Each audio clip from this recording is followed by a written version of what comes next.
வணக்கம் மக்களே, welcome to ஏக்யூப் academy. So இந்த வீடியோவில் நம்ம என்ன பண்ண போகிறோம் அப்படின்னா ஆர்ஆர்பி குரூப் டி. ஓகே, ஆர்ஆர்சின்னு ஏன் போட்டிருக்கேன் அப்படின்னா ஒரு ஃபைனல் ப்ராசஸ் எல்லாம் ஆர்ஆர்சி தான் கண்டக்ட் பண்ணுவாங்க. போன வட்டம் அப்படி தான் கண்டக்ட் பண்ணாங்க, அதனால ஆர்ஆர்சின்னு போட்டிருக்கேன். But it is notification release by RRB. So இது குரூப் டி, அதாவது லெவல் 1 போஸ்ட்ஸ், பே லெவல் 1 போஸ்ட்ஸை பற்றி ஒரு ஓவர் வியூ இந்த வீடியோவில் பார்க்க போகிறோம். ஓகேவா? ஸோ இந்த வீடியோ வந்து என்ன இருக்க போகுது, இந்த வீடியோட மெயின் கண்டென்ட் என்னன்னா எக்ஸாமோட டீட்டெயில்ஸ், எக்ஸாமோட பேசிக் டீட்டெயில்ஸ், அதுக்கப்புறம் மெயினாக எக்ஸாமோட பேட்டர்ன் என்ன, எப்படி ப்ரிப்பேர் ஆகலாம், என்ன ஸ்ட்ராட்டஜி ஃபாலோ பண்ணலாம், எங்கே படிக்கலாம் அப்படிங்கிறது தான் நம்ம வந்து இந்த வீடியோவில் ஃபுல்லாகவே பார்க்க போகிறோம். ஸோ எனக்கு தெரிஞ்ச அளவு சிம்பிளான டீட்டெயில்ஸ் எல்லாத்தையும் உங்களுக்கு சொல்ல ட்ரை பண்ணுறேன். அது போக உங்களுக்கு ஏதாவது டவுட்ஸ் இருந்துச்சுன்னா கமெண்ட்டில் போடுங்க. நான் இதில் வந்து என்ன பேட்டர்ன், என்ன சிலபஸ், எப்படி நம்ம அதை அப்ரோச் பண்ணுறது அப்படிங்கிறத தான் இதில் ஃபுல்லாகவே பார்க்க போகிறோம். ஸோ கம்ப்ளீட்டாக எனக்கு தெரிஞ்ச அளவு நான் சொல்கிறேன், சரியா? ஸோ இதுதான் ஆர்ஆர்பி ரிலீஸ் பண்ண ஒரு பேப்பர் நோட்டீஸ் இது. ஸோ இதில் வந்து பே லெவல் 1ன்னு போட்டிருக்காங்க இல்லையா, பே லெவல் 1 இதுதான் குரூப் டியை இண்டிகேட் பண்ணுறதுக்கான ஸோ டேர்மு. இதில் என்ன சொல்லியிருக்காங்கன்னு பாருங்கள். பே ஸ்கேல் வந்து 18,000, அதான் பேசிக் பே. ஓகேவா? ஸோ ஓப்பனிங் ஆஃப் அப்ளிகேஷன் வந்து 23/1/2025 ஓப்பன் ஆகுது. அப்ளிகேஷன் வந்து 23/1/2025 ஓப்பன் ஆகுது. 22/2 க்ளோஸ் ஆகுது. 22/2/25 க்ளோஸ் ஆகுது. அப்போ நீங்கள் என்ன பண்ணலாம் அப்படின்னா 23ஆம் தேதியிலேருந்து அப்ளை பண்ண ஸ்டார்ட் பண்ணலாம். ஓகேவா? ஸோ அடுத்து என்ன இதில் முக்கியமான டீட்டெயில் நீங்கள் பார்க்கணும்னா வேக்கன்சி வந்து 32,000. அகைன் அவங்களே வந்து அப்ராக்ஸ்ன்னு சொல்லிட்டாங்க. ஸோ அப்ராக்ஸ் அப்படிங்கிறதுனால இந்த வேக்கன்சி கண்டிப்பாக இன்க்ரீஸ் ஆகும். நீங்கள் கவலைப்படவே தேவையில்லை, 100% இன்க்ரீஸ் ஆகும். என்னோட ஒப்பீனியன் என்னன்னு கேட்டிங்கன்னா it may be get doubled, கண்டிப்பாக டபுள் ஆகும். அதாவது 60,000 ப்ளஸ் அது வர்றதுக்கு வாய்ப்பு இருக்குது. ஏன்னா அவ்வளோ வேக்கன்சிஸ் வந்து இப்போ ரயில்வேல ப்ரெசென்ட்டாக இருக்குது. ஸோ அதனால கண்டிப்பாகவே வேக்கன்சி இன்க்ரீஸ் ஆகிறதுக்கு தான் சான்சஸ் இருக்குது. ஸோ இதுவே நல்ல வேக்கன்சி தான். ஆனால் ப்ரீவியஸ் இயர்ஸை கம்பேர் பண்ணும்போது இது கொஞ்சம் கம்மியான வேகன்சி. ஏன்னா ப்ரீவியஸ் நோட்டிஃபிகேஷன்லேயே ஹையா அவங்க ரெக்ரூட் பண்ணிட்டதுனால இதை கம்மியாக சொல்லியிருக்காங்க. கண்டிப்பாக ஆனால் இது இன்க்ரீஸ் ஆகும், ஃபர்ஸ்ட் அதை மனசு வச்சுக்கோங்க. ஸோ தென் வந்து ஏஜ் குவாலிஃபிகேஷன் அதிலே மென்ஷன் பண்ணியிருக்காங்க. 18 to 36 ஃபார் ஜென்ரல் கேண்டிடேட்டுக்கு 18லேருந்து 36 வயசு வரைக்கும் இருக்கலாம். இது போக ஓபிசிக்கு 3 இயர்ஸும், எஸ்சி எஸ்டிஸ்க்கு 5 இயர்ஸும் ரிலாக்ஸேஷன் வரும். ஓகேவா? 5 இயர்ஸ் ரிலாக்ஸேஷன் வரும். ஸோ அதனால ஏஜ் வந்து பெருசாக யாருக்குமே எந்த பிரச்சனையும் இருக்காது. அவங்க முன்னாடி வந்து 33 தான் சொல்லியிருந்தாங்க, அதாவது ஹையஸ்ட் ஏஜ் லிமிட். இப்போ 36 ஆக்குறதுக்கு காரணம் என்னன்னா கோவிட்ல வந்து நிறைய பேருக்கு வாய்ப்பு கிடைக்காம போயிட்டதுனால அவங்க அதை ஏஜ் இன்க்ரீஸ் பண்ணியிருக்காங்க. ஸோ இது ஒரு வரவேற்கத்தக்க விஷயம் தான். நீங்களும் உங்களோட ஏஜ் இதை வச்சு டிசைட் பண்ணிக்கோங்க, ரைட்டா? நீங்கள் எலிஜிபிளா இல்லையான்னு இதை வச்சு டிசைட் பண்ணிக்கோங்க. Then examination fee. So examination fee for general and OBC வந்து 500 rupees. இதில் 400 வந்து ரீஃபண்டபிள். அதாவது நீங்கள் சிபிடி எக்ஸாம் போய் எழுதிட்டீங்கனாலே இந்த 400 உங்க பேங்க் அக்கௌண்ட்டுக்கு ரீஃபண்ட் பண்ணிடுவாங்க. அதர் கேட்டகரிஸ், அதாவது நீங்க PWD, person with disability, female, transgender, ex servicemen, SC ST, minority கம்யூனிட்டிஸா இருந்தீங்கன்னா 250 உங்களுக்கு எக்ஸாம் ஃபீ. அந்த 250 மொத்தமாவே ரீஃபண்ட் ஆயிரும், உங்க அக்கௌண்ட்டுக்கு ரீஃபண்ட் ஆயிரும். இதெல்லாம் இந்த நோட்டீஸ்ல இருக்கிற பேசிக் டீடைல். இதை பத்தி தான் உள்ளேயும் பார்க்க போறோம், இன்னும் கொஞ்சம் இன்டெப்த் டீடைலோட பார்க்க போறோம். ஓகேவா? ஸோ நீங்க அப்ளை பண்றதுக்கு நீங்க சென்னையா இருந்தீங்கன்னா ஆர்ஆர்பி சென்னை வெப்சைட்ல போய் பார்க்கலாம். ஓகே, ஆர்ஆர்பி சென்னை வெப்சைட்ல லாகின் பண்ணி நீங்க அப்ளை பண்ணிக்கலாம். அது நோட்டிபிகேஷன் வந்து அப்ளிகேஷன் லிங்க் ஓப்பன் ஆனதுக்கு அப்புறம் பண்ணிக்கலாம். ஓகேவா? ஸோ திரும்பவும் ஒரு தடவை ஞாபகப்படுத்துறேன், இம்பார்ட்டன்ட் டேட் வந்து 23rd. டீடைலுக்கு நோட்டிபிகேஷன் வந்து 22nd ஜனவரி தான் வருது. 23rd ஜனவரில இருந்து நீங்க அப்ளை பண்ண ஆரம்பிக்கலாம். 22nd February last date. Okay, last date வந்து 22nd February. இதை ஞாபகத்தில் வச்சுக்கோங்க, ரைட்? ஸோ அப்ளை பண்ணும்போது டீடைல்ஸை கரெக்டாக அப்லோட் பண்ணுங்க, எதையும் மிஸ்டேக்காக அப்லோட் பண்ணிடாதீங்க. ஓகேவா? தென் அதில் சொல்லியிருக்காங்க இல்லையா வேகன்சி, அதோட ஒரு ஒரு ஸ்பிளிட் அப், அதாவது வேகன்சி டிஸ்ட்ரிபியூஷன், என்னென்ன டைப்ஸ் ஆஃப் போஸ்டிங்ஸ் இருக்கு அப்படிங்கிறத நீங்கள் முதல்ல தெரிஞ்சுக்கோங்க. நிறைய டிஃப்ரெண்ட் போஸ்டிங்ஸ் இருக்கு. ஸோ இது எல்லாமே அசிஸ்டன்ட் லெவலில் வரும். ஓகே, அசிஸ்டன்ட் லெவலில் வரும். எக்ஸாம்பிளுக்கு இப்போ பாயிண்ட்ஸ்மேன் அப்படின்னா ட்ராக் ரிலேட்டடான ஒர்க். இது எல்லாமே ஓப்பன் லைன் ஒர்க் அப்படிம்பாங்க, ரைட்டா? எதுவுமே வந்து ஆஃபீஸ்க்குள்ளே இருக்காது. ஓப்பன் லைன்னா எல்லாமே ட்ராக் ரிலேட்டட் தான். ட்ராக் அண்ட் சேஃப்டி ரிலேட்டட், எல்லாமே track and safety related. Safety running of trains. Okay, safe running of trains related ஆனதுன்றதுனால ஒர்க் எல்லாமே கொஞ்சம் டஃப்பாக தான் இருக்கும். ஓகே, கொஞ்சம் டஃப்பாக தான் இருக்கும். ஷிஃப்ட் பேசிஸில் ஒர்க்கு வரலாம். ஸோ இது வந்து ஒரு ஃபிசிக்கலாக உங்களை ட்ரெயின் பண்ணக்கூடிய ஒர்க்காக தான் அது இருக்கும். நீங்கள் ஃபிசிக்கலாக கண்டிப்பாக ட்ரெயின் ஆயிடுவீங்க. ஆனால் இதுல இருந்து வேகமாக ப்ரொமோஷன்ஸும் உங்களுக்கு கிடைக்க ஆரம்பிக்கும். ஓகே, அதனால நீங்கள் கவலைப்படாதீங்க, வேலை தான் முக்கியம். ஸோ அது டிபார்ட்மெண்ட்டை பொறுத்து, நீங்கள் போகிற போஸ்டிங்கை பொறுத்து அந்த வேலையோட டிஃபிகல்ட்டி மாறும். ஓகேவா? ஸோ அதே மாதிரி பாயிண்ட்ஸ்மேன் மாதிரி அசிஸ்டன்ட் ட்ராக் மெஷின் நீங்கள் ட்ராக் சரி பண்ணுறதுக்கான மெஷின் நீங்கள் பார்த்துருக்கலாம். Assistant bridges, track maintainer, assistant பிவேனா பெர்மனன்ட் வே அப்படின்னு சொல்லுவாங்க. ட்ராக் இருக்குல்ல, ரயில்வே ட்ராக் தான் பெர்மனன்ட் வே. தென் அசிஸ்டன்ட் சிஎன்டபிள்யூனா கேரேஜ் அண்ட் வேகன்ஸ் அப்படிம்பாங்க. அதாவது ரயில் பெட்டிகள் இருக்கு இல்லையா, ரயில் பெட்டிகள். கேரேஜ்னா மனுஷங்க போகிறது, வேகன்னா குட்ஸ் ஏற்றிட்டு போகிறது தான் வேகன்ஸ் சொல்லுவாங்க. ஸோ டிஆர்டினா ட்ராக்ஷன் டிபார்ட்மெண்ட். ட்ராக்ஷன்னா எலக்ட்ரிஃபிகேஷன் நடந்துட்டு இருக்கு இல்லையா, எலக்ட்ரிஃபிகேஷன் ரயில்லாம் இப்போ எலக்ட்ரிஃபிகேஷன் ஆகிட்டு இருக்கு இல்லையா, அது ரிலேட்டடான டிபார்ட்மெண்ட் தான் டிஆர்டி. ஸோ எஸ்என்டினா சிக்னல் அண்ட் டெலிகம்யூனிகேஷன், அது ரிலேட்டடானது. தென் லோகோ செட்னா லோகோனா இன்ஜினை ரிப்பேர் பண்ற லோகோ செட்ஸ். ஓகே, இன்ஜின் டீசலுக்கு தனியா, எலக்ட்ரிக்கல் தனியா இருக்கு. ஸோ அந்த லோகோ செட்ஸ்ல நீங்க அசிஸ்டண்டா போஸ்ட் ஆகலாம். அசிஸ்டன்ட் இன் ஆப்ரேஷன்ஸ், எலக்ட்ரிக்கல் ஆப்ரேஷன்ஸ்ல ஏதாவது வேலை இருந்துச்சுன்னா போஸ்டிங் ஆகலாம். Assistant train lighting and AC, ட்ரெயின்ல இருக்கக்கூடிய எலக்ட்ரிஃபிகேஷன்ஸ், train lighting and AC assistant. அது ஏதாவது ட்ரெயின்லேயே இது ட்ராவல் பண்ணுற மாதிரி இருக்கும், அந்த மாதிரி வேலை இருக்கலாம். ஒர்க் ஷாப்பில் ரிப்பேர் பேஸ் பண்ணியிருக்கலாம், மெக்கானிக்கல் ரிலேட்டடாக ஒர்க் ஷாப்பில் ஒர்க் இருக்கலாம். ஸோ இந்த மாதிரி டிஃப்ரெண்ட் அசிஸ்டன்ட்ஸ்க்கு நீங்கள் எலிஜிபிள் ஆவீங்க. இது எல்லாத்துக்குமே சம் மெடிக்கல் ஸ்டாண்டர்ட்ஸ் இருக்குது, அதை பேஸ் பண்ணி நீங்கள் வந்து இதுக்கு செலக்ட் ஆகலாம். ரைட், நீங்கள் அப்ளை பண்ணும்போதே அப்ளிகேஷன் டைம்லேயே நீங்கள் என்ன பண்ணணும் அப்படின்னா ப்ரிஃபரன்ஸ் கொடுக்கணும். ஓகேவா? நீங்கள் என்ன போஸ்டிங்க்கு ப்ரிஃபர் கொடுக்குறீங்க? இப்போ எக்ஸாம்பிளுக்கு இப்போ இதில் இருக்கிறதுல இப்போ ஃபர்ஸ்ட் வந்து நீங்கள் அசிஸ்டன்ட் பிரிட்ஜஸ் கொடுக்குறீங்க, அடுத்து வந்து அசிஸ்டன்ட் ட்ராக் மெயின்டனர், அடுத்து வந்து நீங்கள் வந்து அசிஸ்டன்ட் டிஆர்டி, அசிஸ்டன்ட் எஸ்என்டி, இப்படி நீங்கள் கொடுக்குறீங்கன்னா இந்த ப்ரிஃபரன்ஸை பேஸ் பண்ணி தான் உங்களுக்கு போஸ்டிங்கும் அலோகேட் ஆகும். ஓகேவா?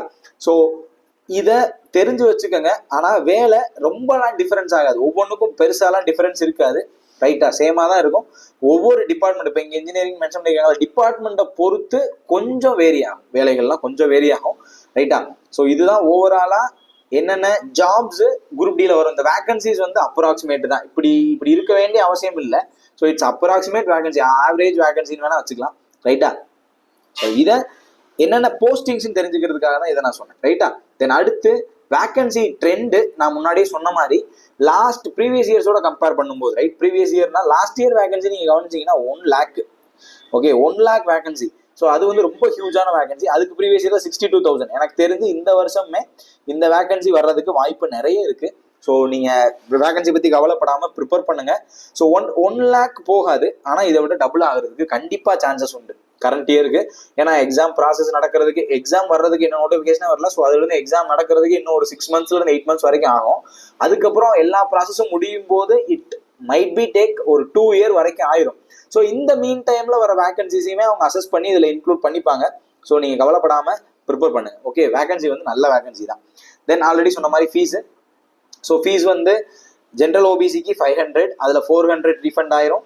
SC STs and minorities, womens, transgender இருக்கலாம் 250 ரீஃபண்ட் ஆயிரும். Refund back to your own bank account. நீங்கள் எந்த அக்கௌண்ட்டில் பே பண்ணீங்களோ அந்த அக்கௌண்ட்டுக்கு ரீஃபண்ட் ஆயிரும். ரைட்டா?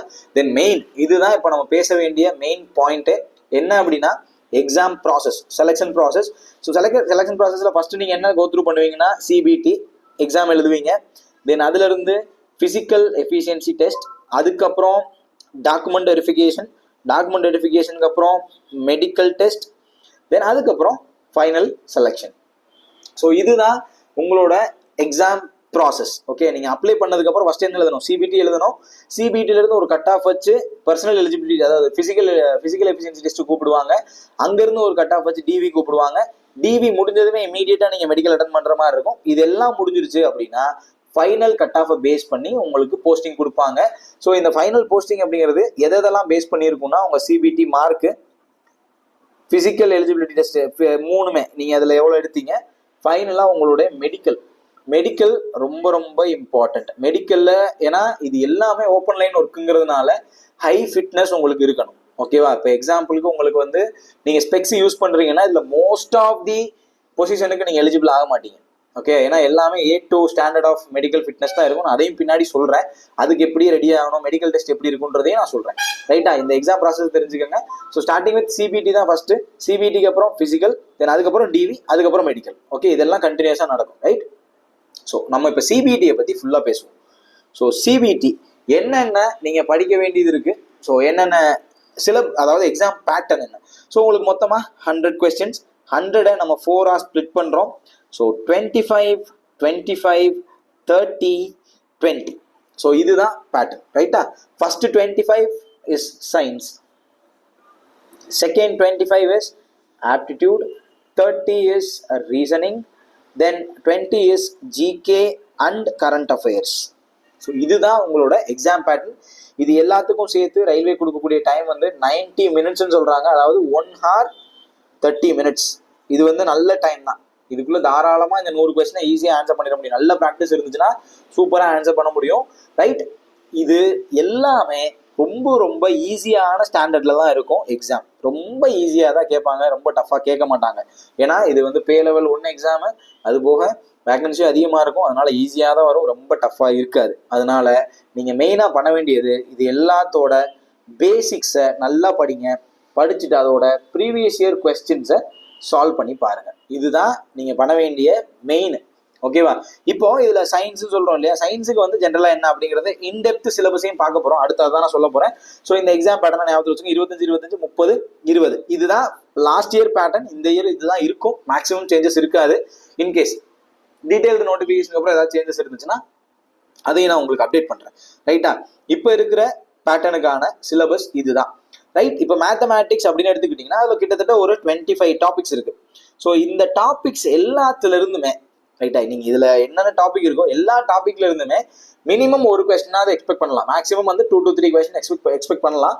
ஸோ நீங்க எல்லா டாபிக்கோட பேசிக்கை படிங்க, நான் அதை தான் சொல்றேன், ரைட். அதுல இப்போ எக்ஸாம்பிளுக்கு இப்போ HCF LCM அப்படின்னு ஒரு டாபிக் இருக்கு அப்படின்னா இதோட பேசிக்கை ஃபர்ஸ்ட் கத்துக்கங்க. என்ன பேசிக் இருக்கு, பேசிக் எப்படி HCFனா என்ன, LCMனா என்ன, எப்படி அதை ப்ரொசீட் பண்றது, எப்படி சால்வ் பண்றது. அடுத்து டிஃபரெண்ட் டைப்ஸ் ஆஃப் ப்ராப்ளம்ஸை சால்வ் பண்ணி பாருங்க. டிஃபரெண்ட் டைப்ஸ் ஆஃப் ப்ராப்ளம்ஸை கத்துக்கங்க. இது பண்ணிட்டீங்களா, தென் நீங்க ஃபைனலா பண்ண வேண்டிய வேலை தான் ப்ரீவியஸ் இயர் கொஸ்டின். நீங்க வந்து ப்ரீவியஸ் இயர் கொஸ்டினை சால்வ் பண்ணி பார்க்கணும். இப்போ நீங்க வந்து பேசிக் கத்துக்கிட்டீங்க, டிஃபரெண்ட் டைப்ஸ் ஆஃப் ப்ராப்ளம்ஸ் கத்துக்கிட்டீங்க அப்படின்னா ப்ரீவியஸ் இயர் ப்ராக்டிஸ் பண்ணுங்க. HCF LCM அவங்க என்ன கேட்டாலும் உங்களால் சால்வ் பண்ண முடியும், ரைட்டா. அதே மாதிரி ஒவ்வொரு டாபிக்குமே நீங்க பாருங்க, ப்ரீவியஸா எப்படி கொஸ்டின் கேட்டிருக்காங்க, என்ன லெவல் ஆஃப் கொஸ்டின்ஸ் கேட்டிருக்காங்க அப்படிங்கிறத பாருங்க, ரைட்டா. அதே மாதிரி ரீசனிங் எடுத்துக்கிட்டீங்கன்னா அவங்க டாப்பிக்கை மென்ஷன் பண்ணிட்டாங்க, இந்த டாபிக்ல இருந்து மட்டும் தான் கேட்பாங்க, மேக்ஸிமம் தாண்டி போகாது, ஓகேவா. இப்போ analogy, alpha numeric series, coding decoding, mathematical operations, relationship, syllogism, classification, இந்த மாதிரி சொல்றாங்களே இந்த டாபிக்ஸ்ல இருந்து மட்டும் தான் கேட்பாங்க. ஸோ இதுல 30 கொஸ்டின் வருது. ஸோ அப்போ நீங்க மெயினா பண்ண வேண்டியது என்னோட பாயிண்ட் ஆஃப் வியூல, நீங்க மேக்ஸும் ரீசனிங்கும் நல்லா பண்ணிட்டீங்க, இது ரெண்டும் சேர்த்து நீங்க ஒரு 90% ஆஃப் கொஸ்டின்ஸ் ஆன்சர் பண்ணிட்டீங்கனாலே கண்டிப்பா எக்ஸாம் கிளியர் பண்றதுக்கான பாசிபிலிட்டி அதிகம். ஏங்கிறத நான் பின்னாடி சொல்றேன், ரைட். இப்போ இதுல மொத்தமா எத்தனை கொஸ்டின் ஆச்சுன்னா 55 கொஸ்டின்ஸ் ஆயிடுச்சா. இந்த 55 கொஸ்டின்ஸோட சிலபஸ் வந்து பிரிஸ்கிரைப்டு, இதை தாண்டி வராது.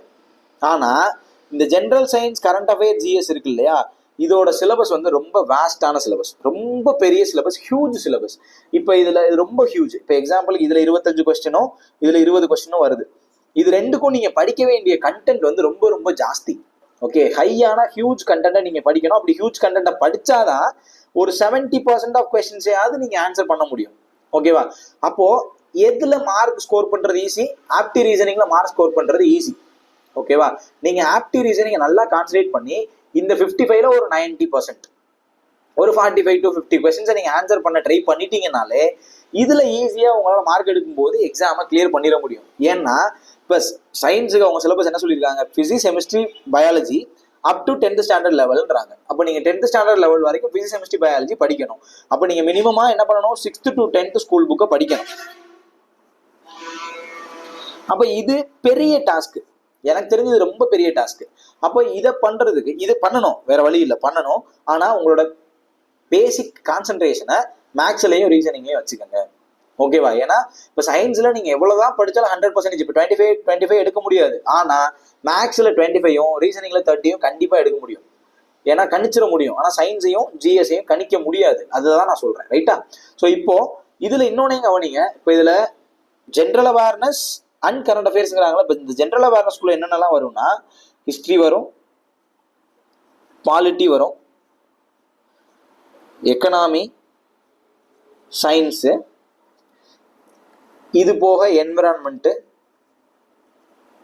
தென் அவங்க சொன்ன கரண்ட் அஃபேரும் ஸ்டாட்டிக் ஜிக்கவும் வரும்.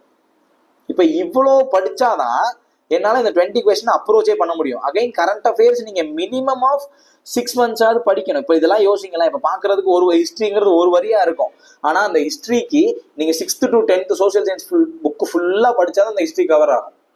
பாலிட்டி, எக்கனாமி, சயின்ஸ் எல்லாமே ஹியூஜ். இந்த சயின்ஸை விட்டுரும், சயின்ஸ் இல்லை, ஜாகிரபி, சயின்ஸ் தனியாக வந்துச்சு இல்லையா, ஜாகிரபி, இது எல்லாமே ஹியூஜ் சிலபஸஸ். இதை கவர் பண்ணி நீங்கள் 20 கொஸ்டினுக்குள்ள கொண்டு வர்றது ரொம்ப கஷ்டம், ரைட்டா? ஸோ நீங்கள் கான்சன்ட்ரேட் பண்ண வேண்டியது ஆப்டி ரீசனிங். அதுக்கப்புறம் நீங்கள் சயின்ஸும் இந்த மித்த டாப்பிக்கும் கவர் பண்ணுங்க. அதில் நீங்கள் பேசிக் மட்டும் கவர் பண்ணுங்க, ரைட்டா? பேசிக்னா இப்போ இந்த ஜிஎஸ் இருக்குல்ல, ஜிஎஸோட பேசிக் ஃபேக்ட்ஸை மட்டும் படிச்சுட்டு போங்க. அதோட ப்ரீவியஸ் இயர் கொஸ்டினை பார்த்துக்கங்க. சயின்ஸ் வந்து 25 கொஸ்டின்ஸ் தனியாக இருக்குன்றதுனால நீங்கள் மினிமம் 6th to 10th புக்கை படிச்சு தான் ஆகணும். 6th to 10th சயின்ஸ் புக்கை படிச்சு தான் ஆகணும், வேற வழியே இல்லை. இப்போ இருந்தே படிக்க ஸ்டார்ட் பண்ணுங்க. ரெண்டு ஆப்ஷனு. நீங்கள் என்ன பண்ணலாம்னா NCERT படிக்கலாம். இன்னொன்று நீங்கள் என்ன பண்ணலாம்னா தமிழ்நாடு ஸ்டேட் போர்டு புக் படிக்கலாம். தமிழ்நாடு ஸ்டேட் போர்டு புக் வந்து சூப்பர் புக்கு படிக்கலாம், தாராளமாக படிக்கலாம். நீங்கள் தமிழில் படிக்கிற ஆளாக இருந்தீங்கன்னா தமிழ்நாடு ஸ்டேட் போர்டு புக் வந்து உங்களுக்கு சூப்பர் புக்காக இருக்கும். அது போக நான் ஜென்ரல் அவேர்னஸுக்கு சோர்சஸ் வேர் டு ஸ்டடி வந்து ஒரு தனி வீடியோவே போட்டிருக்கேன். Where to prepare for general studies 2 video இருக்கும் நம்ம சேனல்லையே. நீங்கள் இது வரைக்கும் பார்க்கலன்னா அதையும் ஒரு தடவை பாருங்க, ஓகேவா? ஸோ இது வந்து டாபிக் வைஸ் டிஸ்ட்ரிபியூஷன். இப்போ ஒவ்வொரு டாப்பிக்கும் எத்தனை கொஸ்டின்ஸ் வருது, இது வந்து ஆவரேஜ் தான். எல்லா ஷிஃப்ட்டையும் சேர்த்து ஒரு ஆவரேஜ் தான். இது கூட குறைய போகலாம், ரைட்டா? அந்த இதோட பிபிடியுமே வந்து நான் டிஸ்கிரிப்ஷனில் அட்டாச் பண்ணுறேன். நீங்கள் அதை டவுன்லோட் பண்ணி இதெல்லாம் பார்த்துக்கோங்க. ஒரு டாப்பிக்லேருந்து எவ்வளோ கொஸ்டின் வருது. இப்போ நம்பர் சிஸ்டம்லேருந்து 6 கொஸ்டின்ஸ் வருது அப்படின்னா இதெல்லாம் நீங்கள் கான்சன்ட்ரேட் பண்ணணும். டைம் ஸ்பீட் அண்ட் டிஸ்டன்ஸ் 4 கேள்வி. இது இப்படியே வர வேண்டிய அவசியம் இல்லை. இப்போ ஒரு கொஸ்டினில் வந்து டைம் அண்ட் டிஸ்டன்ஸ்லேருந்து 0 கொஸ்டினே வராமல் டக்குன்னு இன்னொரு டாபிக் இப்போ பர்சன்டேஜ்லேருந்து 5 கேள்வி கூட வரலாம், மாறி வரலாம், நம்மளால கணிக்க முடியாது. பட் அட் அன் ஆவரேஜ் இதெல்லாம் கேட்டிருக்காங்க, ஓகேவா? தென் அடுத்து ரீசனிங். அதே மாதிரி இப்போ ரீசனிங்கை கவனிங்களா, எல்லாத்துலையும் ஈவனாக டிஸ்ட்ரிபியூட் ஆகிருப்பாரு. 2 2 2 3 எல்லா டாப்பிக்ல இருந்துமே 2 3 கேட்டிருக்காங்க. அவங்க சொல்லாத டாப்பிக்ல இருந்து கேட்டிருக்க மாட்டாங்க. அதுதான் மெயின், ஓகேவா? ரைட். அடுத்து சயின்ஸை பொறுத்த அளவுக்கு நீங்க 3க்குமே ஈக்குவல் இம்பார்ட்டன்ஸ் கொடுத்தே படிங்க. மோஸ்ட்லி இது வந்து ஆவரேஜா இருக்கனால இப்படி இருக்கு. மோஸ்ட்லி பிசிக்ஸ் அண்ட் பயாலஜில தான் அதிகமான கொஸ்டின் ரீசெண்ட் டைம்ல வந்திருக்கு. இப்போ ரீசெண்ட் பாஸ்ட்ல நீங்க ஆர்பிஎஃப்ஓ அல்லது வேற ஏதாவது கொஸ்டின் அனலைஸ் பண்ணி பாத்தீங்கன்னா பிசிக்ஸ் கெமிஸ்ட்ரி பயாலஜில பிசிக்ஸ்லயும் பயாலஜி மேக்ஸிமம் கொஸ்டின்ஸ் வந்திருக்கு. ஸோ அதே பேட்டர்ன் கூட ஃபாலோ ஆகலாம். நீங்க இதை படிக்கும்போது, சயின்ஸ் படிக்கும்போது மட்டும் பிசிக்ஸ் பயாலஜி நல்லா படிங்க, கெமிஸ்ட்ரியும் பார்த்துக்கங்க, ஆனால் பிசிக்ஸ் பயாலஜி நல்லா படிங்க, ஓகேவா? ஸோ இதுக்கு சோர்ஸ் வந்து டீடைல்டாவே நான் ஒரு வீடியோ போட்டிருக்கேன். டீடைல்டா என்னென்ன டாபிக் படிக்கணும், இம்பார்ட்டன்ட் டாபிக்ஸ் என்ன, ஆல்ரெடி ஒரு வீடியோ நம்மகிட்ட போட்டிருக்கேன். இம்பார்ட்டன்ட் டாபிக்கு பிளஸ் இம்பார்ட்டன்ட் சோர்சஸ் எங்க படிக்கணும் அப்படிங்கிறத டீடைல்டாவே ஒரு வீடியோவா நான் போஸ்ட் பண்ணியிருக்கேன் ஜென்ரல் ஸ்டடிஸ் ப்ரிப்பரேஷனுக்கு. அந்த வீடியோவை பார்த்துக்கங்க, ஓகேவா? தென் ஜென்ரல் அவேர்னஸ்ல ஹிஸ்ட்ரியில 3, பாலிட்டியில 1, ஜாகிரபியில 2, எக்கனாமியில 1, கரண்ட் அஃபேர்ல 13. அப்போ நீங்க ஜென்ரல் அவேர்னஸ் படிக்கும்போது சிஏக்கு மேக்ஸிமம் இம்பார்ட்டன்ஸ் கொடுக்கணும். அதே மாதிரி சிஏ ப்ரிப்பரேஷனுமே அந்த வீடியோவில் நான் சொல்லியிருப்பேன், போன வீடியோவில் சொல்லியிருப்பேன். அதையும் ஒரு தடவை பார்த்துக்கங்க. சிஏ எப்படி ப்ரிப்பேர் பண்றது அப்படிங்கிறத பார்த்துக்கங்க, ஓகேவா? ஸோ தென் இதுல இன்னொன்று நான் என்ன சொல்லணும்னு நினைச்சேன், லாஸ்ட் குரூப் டி வந்து நான் எழுதியிருந்தேன், 2019 குரூப் டி நான் எழுதினேன், ஓகேவா? நான் என்னோட ஒரிஜினல் பேப்பரையுமே வந்து டெலகிராம் சேனல்ல போஸ்ட் பண்ணியிருந்தேன், ரைட்டா? ஸோ இப்போ அது எனக்கு ஈஸியாக தான் இருந்தது, ரைட்டா? அதை வந்து பர்சன்டேஜில் கன்வெர்ட் பண்ணுவாங்க இல்லையா, பர்சன்டேஜில் கன்வெர்ட் பண்ணியிருப்பாங்க. அப்படி கன்வெர்ட் பண்ணும்போது என்னோடது வந்து 99% வந்துச்சு, ஓகே, என்னோட ஸ்கோரு. ஸோ நான் கான்சன்ட்ரேட் பண்ணுறது ஆப்டி ரீசனிங் தான். நான் இதுதான் நல்லா கான்சன்ட்ரேட் பண்ணியிருந்தேன். கரண்ட் அஃபேர் நான் என்டிபிசிக்கு படிச்சதை வச்சு எழுதினேன், ஓகேவா? இது ப்ரிலிம்ஸ் வந்து நான், அதாவது இந்த சிபிடி வந்து நான் கிளியர் பண்ணிட்டேன். பட் வந்து ஃபிசிக்கல் எஃபிஷியன்சி டெஸ்ட் வந்து நான் போகல. ஏன்னா எனக்கு என்டிபிசி கிளியர் ஆயிடுச்சு. ஸோ அதோட டாக்குமெண்ட் வெரிஃபிகேஷன் அந்த ப்ராசஸ் இருந்ததுனால நான் குரூப் டி அப்படியே விட்டுட்டேன். என்டிபிசி கிளியர் ஆகி நான் என்டிபிசியில் ஜாயின் பண்ணிட்டேன், ரைட்? ஸோ இதுவுமே ஈஸியாக சிபிடியை கிளியர் பண்ணிட முடியும். இதுக்கப்புறம் ஃபிசிக்கல் எஃபிஷியன்சி டெஸ்ட் இருக்கு, அதை பற்றி பின்னாடி பேசுவோம், ரைட்? இப்போ சென்னைக்கு லாஸ்ட் இயர்ல என்ன கட் ஆஃப் இருக்குன்னா 70+. ஸோ உங்களால 70+ எடுக்க முடியும்னா உறுதியா வேலை கிடைக்கும். ஆனா 70+ வரைக்கும் போகாது, 65+ நல்ல ஸ்கோர் தான். 65க்கு மேல நீங்க எடுத்தீங்கனாலே மார்க், நார்மலைஸ்டு மார்க், நான் ரா மார்க் சொல்லல, நார்மலைஸ்டு மார்க் வந்து 65+ இருந்தாலே கண்டிப்பா வேலை கிடைக்கும், ஓகேவா? ஸோ அது போக நீங்க வந்து அப்ரெண்டிஸ் பண்ணிருக்கீங்க, ரயில்வேல வந்து அப்ரெண்டிஸ்லாம் பண்ணியிருந்தீங்கன்னா நீங்க போய் பரிசு எழுதினாலே வேலை கிடைச்சிடும், ரைட்டா?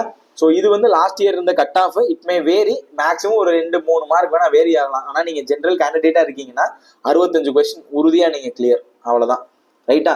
ஸோ அடுத்து சிபிடி முடிச்சிட்டோம்னா, நான் முன்னாடி சொன்ன மாதிரி சிபிடி முடிச்சிட்டோம்னா அடுத்து நம்ம எங்க போறோம், பிசிக்கல் எஃபிஷியன்சி டெஸ்ட் போறோம். பிசிக்கல் எஃபிஷியன்சி டெஸ்ட்டுக்கு என்ன பேட்டர்ன் வச்சிருக்காங்க இங்க நல்லா கவனிங்க.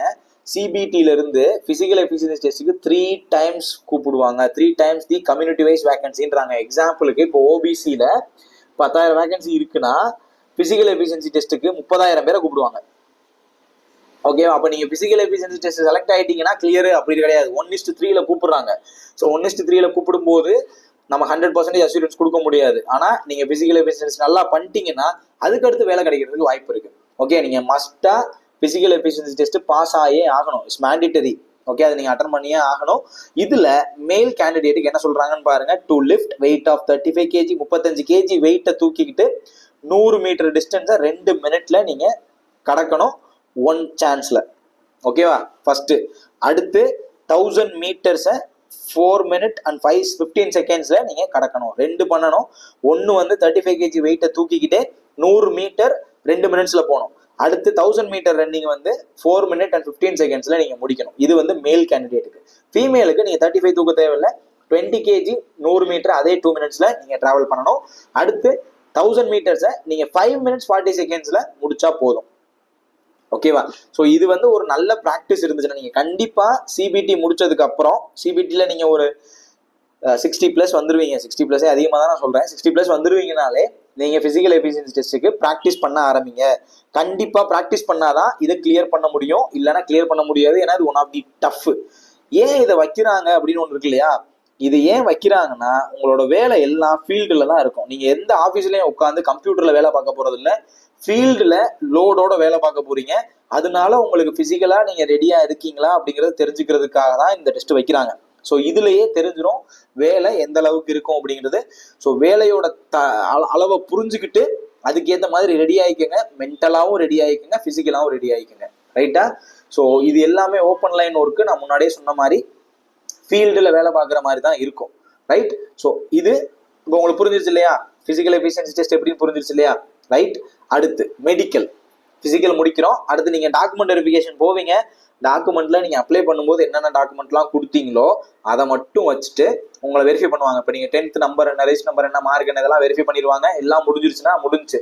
டிவியில மேக்ஸிமம் யாரையும் ரிஜெக்ட் பண்ண மாட்டாங்க. அன்லெஸ் நீங்க ஏதாவது ஃபோர்ஜரி பண்ணிருக்கீங்க, ஃப்ராட் பண்ணி சர்டிஃபிகேட் வாங்கியிருக்கீங்கன்னா ரிஜெக்ட் ஆகிறதுக்கு வாய்ப்பு இருக்கு. ரைட்டா? இது முடிச்சதுக்கு அப்புறம் உங்களை மெடிக்கலுக்கு அனுப்புவாங்க. மெடிக்கல் வந்து ரயில்வே மெடிக்கல் ஹாஸ்பிட்டல்ல நடக்கும். ஓகேவா? அது அவங்க ஆர்ஆர்பி டிசைட் பண்ணி கொடுக்கறது தான். சென்னையில கொடுக்கலாம், திருச்சியில கொடுக்கலாம், மதுரையில கூட கொடுக்கலாம். அது வந்து ஆர்ஆர்பி டிசைட் பண்றது தான். நீங்க உங்களுக்கு ப்ரிஃபரபிள் கேட்டு கூட வாங்கலாம். இப்போ எனக்கு சென்னையிலேயே கொடுத்துருங்க, என் ஊர் சென்னை தான் நீங்க கேட்டீங்கன்னா சென்னையிலே கூட போட்டு கொடுப்பாங்க. அது பிரச்சனை இல்லை. அதுல நீங்க என்ன ஃபிட் ஆகுறீங்க அப்படிங்கிறத பொறுத்து தான் உங்களுக்கான போஸ்டிங் அலாட் ஆகும். மெடிக்கல் ஃபிட்னஸை பொறுத்து தான் போஸ்டிங் அலாட் ஆகும். ரைட்டா?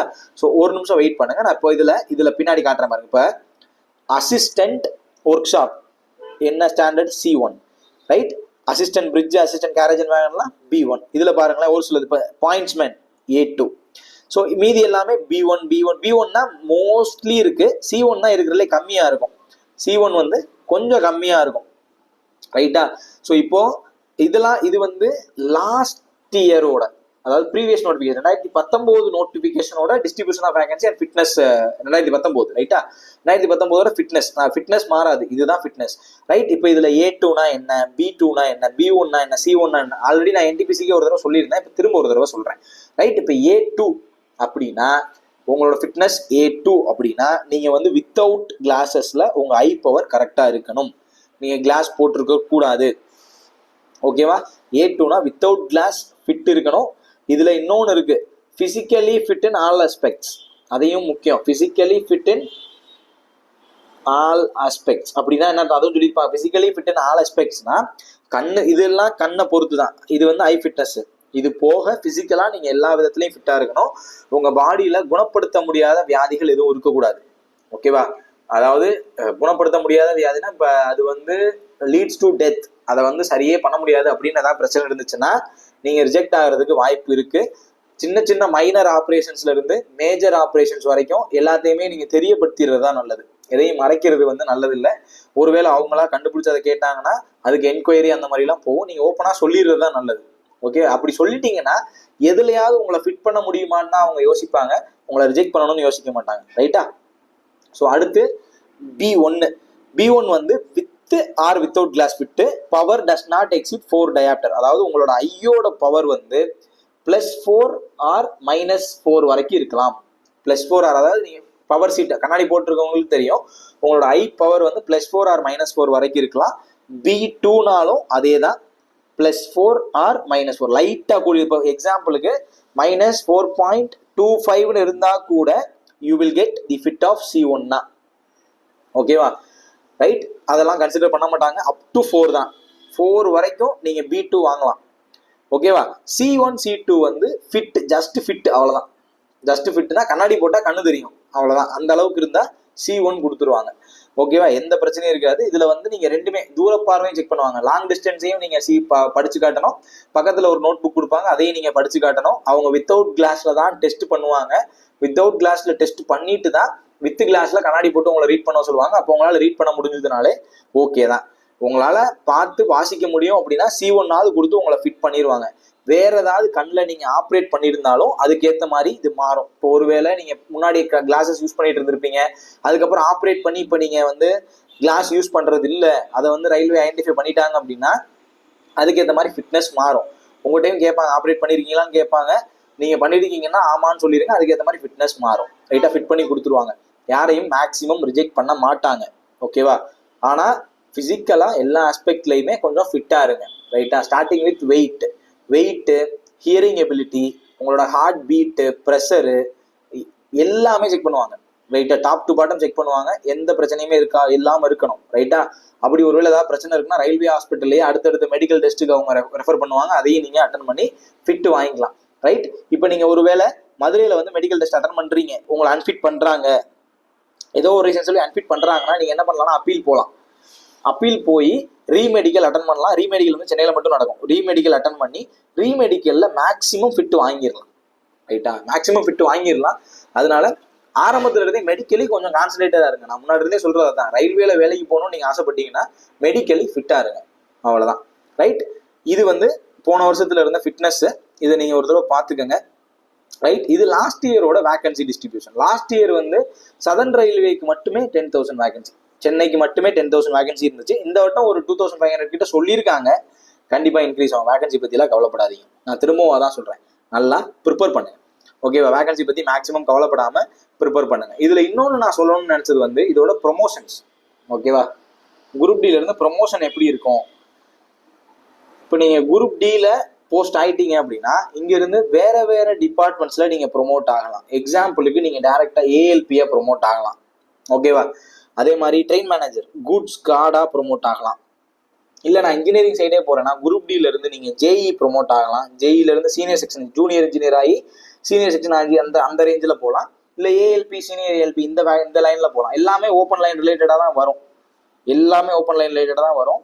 இதுல இருந்து நீங்க வந்து வேற வேற டிபார்ட்மெண்ட்டுக்குள்ள மாற முடியாது. எக்ஸாம்பிளுக்கு இப்போ நீங்க குரூப் டி இன்ஜினியரிங் டிபார்ட்மெண்ட்ல போஸ்டிங் ஆயிட்டீங்கன்னா உங்களால அக்கௌண்ட்ஸுக்கோ அல்லது பர்சனலுக்கோ, இப்போ நான் இருக்கிற மாதிரி, நான் வந்து அக்கௌண்ட்ஸ் டிபார்ட்மெண்ட்ல இருக்கிற மாதிரி வேற டிபார்ட்மெண்ட்டுக்குள்ள உங்களால போக முடியாது. நீங்க அந்த டிபார்ட்மெண்ட்ல ஹையர் பொசிஷனுக்கு சீக்கிரமாவே போயிடலாம். ஓகே, வித்தின் ஒரு 3 இயர்ஸ்லயே நல்ல ப்ரொமோஷன் கிடைக்கும். ஓகேவா, இதுல நிறைய பேருக்கு இன்னொரு டவுட் இருக்கும், சேலரி என்ன சார் வரும்? இப்போ சேலரி என்ன வரும், எப்படி சேலரி இருக்கும்? நான் ஒரு எக்ஸாம்பிளுக்கு கால்குலேட் பண்ணி காட்டுறேன். ஸோ உங்களோட பேசிக் பே வந்து இன்னைக்கு டேட்டுக்கு நான் சொல்றேன், பேசிக் பே வந்து 18,000. ஓகேவா, டியர்னஸ் அலவன்ஸ் வந்து இப்போ வந்து 53% இருக்கு. அப்போ 53%னா இப்போ 9,000, 50% வச்சுக்கோங்களேன், 9,000. அப்புறம் ஹச்ஆர்ஏ, ஹவுஸ் ரெண்ட் அலவன்ஸ் வரும். ஹவுஸ் ரெண்ட் அலவன்ஸ் வந்து நீங்க போஸ்ட் ஆகிற ஊரை பொறுத்து மாறலாம். மினிமமே வச்சுப்போம், மினிமம் வந்து 4,000 வச்சுப்போம். ரைட்டா, அடுத்து டிரான்ஸ்போர்டேஷன் அலவன்ஸ், டிபிஏ, அதுவும் நீங்க போஸ்ட் ஆகிற ஊரை பொறுத்து மாறும். இப்போ எக்ஸாம்பிளுக்கு சென்னையில ஹையா இருக்கும், மதுரையில மீடியமா இருக்கும். ஒருவேளை நீங்க வந்து தூத்துக்குடியில போஸ்ட் ஆகுறீங்க அல்லது ராம்நாட்ல போஸ்ட் ஆகுறீங்கன்னா அதுக்கேற்ற மாதிரி மாறும். ஸோ ஒரு 2,000 வச்சுக்கோங்க. இதுதான் இப்போ சேலரி.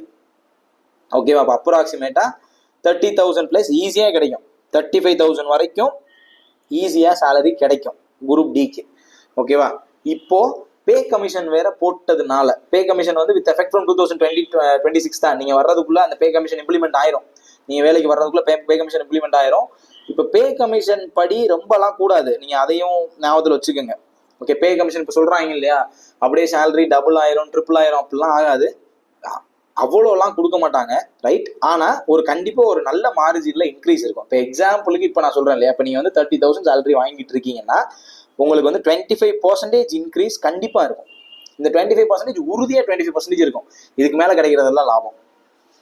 அவ்வளோதான், அப்படி வச்சுக்கோங்க. ஏன்னா இப்போ உங்களோட பேசிக் பே டபுள் ஆகுதுன்னு கூட வச்சுப்போம். இப்போ பேசிக் பே டபுள் ஆகுதுன்னு இப்போ நீங்கள் ஜென்ரலாக 8th பே கமிஷன் அடிங்களா எல்லாரும் ஒன்று சொல்லுவாங்க.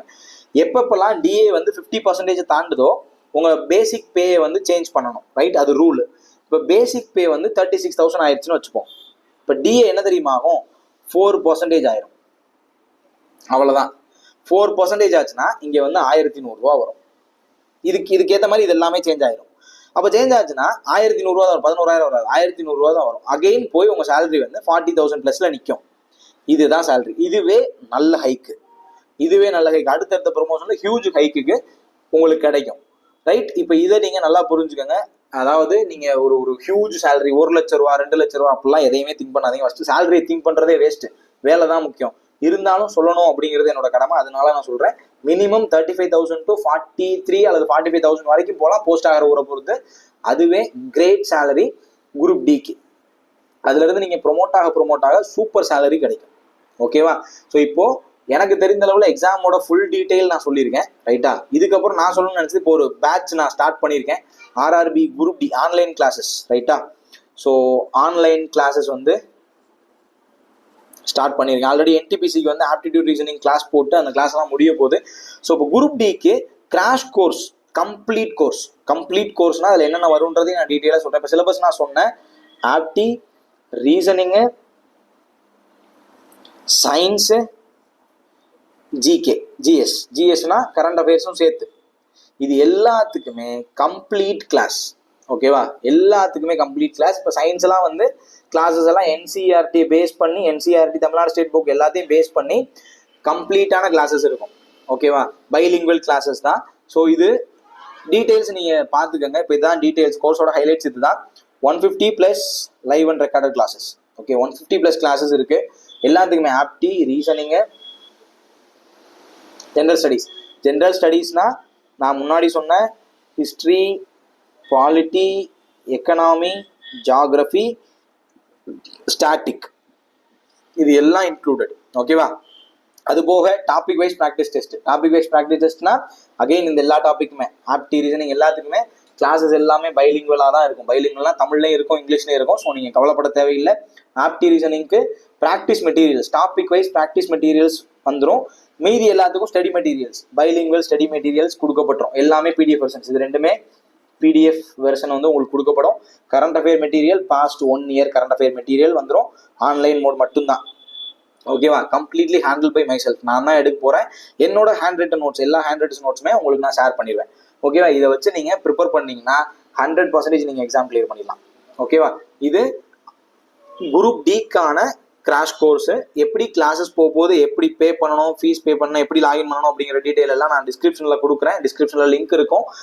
அதில் போய் பார்த்தீங்கனாலே கம்ப்ளீட் டீட்டெயில் உங்களுக்கு கிடைக்கும். ஓகேவா? இன்ட்ரெஸ்டாக இருக்கிறவங்க ஜாயின் பண்ணிக்கோங்க. உங்களுக்கு வேறு ஏதாவது இது போக டவுட் இருந்துச்சுன்னா கண்டிப்பாக கமெண்ட் பண்ணுங்கள். சீக்கிரமாகவே நான் ரிப்ளை பண்ணிடுவேன், ரைட்டா. ஸோ வேறு ஏதாவது டவுட் இருந்துச்சுன்னா என்னோட டெலிகிராம் சேனலோட லிங்க்கும் கீழே இருக்கும் டிஸ்கிரிப்ஷனில். அதில் வந்து நீங்கள் டேரெக்டாக என்கிட்டயே டெக்ஸ்ட் பண்ணலாம். சரியா? ஸோ நம்ம நெக்ஸ்ட் வீடியோவில் மீட் பண்ணலாம். Thank you and all the best.